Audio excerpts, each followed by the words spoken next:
আচ্ছা, আগে তোমাদের 21 অঙ্ক করেছিলাম, আজকেও একই রকমেরই অঙ্ক, কিন্তু জাস্ট একটু হলো আলাদা। আমরা দেখো কি বলা আছে না, 53 পাওয়ার 54কে 52 দ্বারা ভাগ করা হলে কত ভাগশেষ থাকবে। তো এটা আমরা কীভাবে করব দেখে নাও। তোমাকে ভাগ করতে বলা হবে আগের সংখ্যা কিংবা পরের সংখ্যা। তাহলে আগের সংখ্যা পরের সংখ্যাটা কী জিনিস? তো আমাদের করা আছে কত, 53। 53-র আগের সংখ্যাটা হচ্ছে 52, আর 53 পরের সংখ্যাটা 54। এই দুটোর মধ্যে একটা সংখ্যা দিয়ে তোমাকে ভাগ করতে বলবে, হয় 52 দিয়ে ভাগ করতে বলবে কিংবা 54 দিয়ে ভাগ করতে বলবে। পাওয়ার যুগ্ম হতে পারে, অযুগ্ম হতে পারে, কিন্তু এক্ষেত্রে পাওয়ার আছে যুগ্ম। এক্ষেত্রে পাওয়ার আছে যুগ্ম। কীভাবে করবো দেখে নাও। তাহলে ভাগ করতে বলা হয়েছে 52 দিয়ে, কাকে বলা হয়েছে 53/54কে। শুধুমাত্র আমরা 53কে ভাগ করবো 52 দিয়ে। 52কে 52, ভাগশেষ রইল 1। এই ভাগশেষ একটা কী হবে না, একে পার হয়ে যাবে 54, একে পার হয়ে যাবে 54। আচ্ছা, 54টা কি? 54টা তো যুগ্ম সংখ্যা। যুগ্ম মানে কোনগুলো? 2, 4, 6, 8, 10, 12, 14, 16।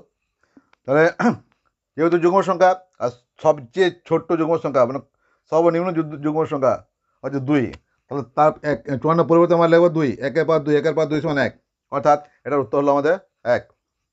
এভাবে তোমরা প্রত্যেকটা অঙ্ক করার চেষ্টা করবে। তোমাদের আমি একটা অঙ্ক দিচ্ছি, সেটা তোমরা করো এবং কমেন্টের মাধ্যমে আমাকে উত্তর জানিও। দেখো, তোমাদের একটা অঙ্ক দিয়েছি, 27-এর পাওয়ার 32কে 26 দ্বারা ভাগ করা হলে কত ভাগশেষ থাকবে। 27-এর পাওয়ার 32কে 26 দ্বারা ভাগ করা হলে কত ভাগশেষ থাকবে। এই অঙ্কটা কী করবে তোমরা? আগের অঙ্কটা ভালো করে দেখবে, দেখার পর এটা করবে, তারপরে কমেন্টের মাধ্যমে উত্তরটা জানাবে। ওকে, চলো পরের অঙ্ক।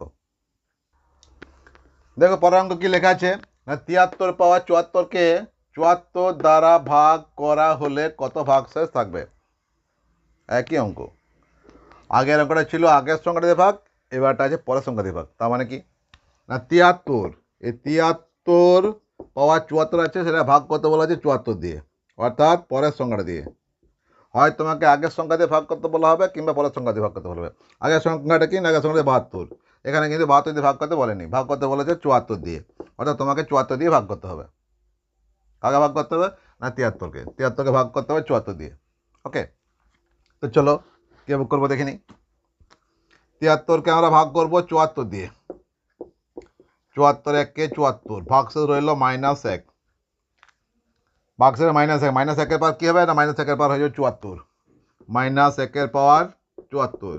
আচ্ছা, 74টা কী সংখ্যা বলেছিলাম আগেরবার? 74 হচ্ছে যুগ্ম সংখ্যা। 2, 4, 6, 8, 10, 12, আর সর্বনিম্ন যুগ্ম সংখ্যাটা হচ্ছে 2। তো 74 পরিবর্তে তোমরা ধরবে 2, অর্থাৎ -1-এর পাওয়ার 2 মানে কি, -1 কটা আছে? -1 আছে দুটো। -1 গণিত -1 সমান হয় +1, অর্থাৎ এটার উত্তর হবে 1। 73 পাওয়ার 74কে 74 দ্বারা ভাগ করা হলে ভাগশেষ থাকবে 1, উত্তর হয়ে গেল 1। এভাবে তোমরা কিন্তু করার চেষ্টা করবে। চলো তোমাদের একটা অঙ্ক দিই। দেখো কি অঙ্ক দিলাম। 32-এর পাওয়ার 34কে 33 দ্বারা ভাগ করা হলে কত ভাগশেষ থাকবে। 32-এর পাওয়ার 34কে 33 দ্বারা ভাগ করা হলে কত ভাগশেষ থাকবে।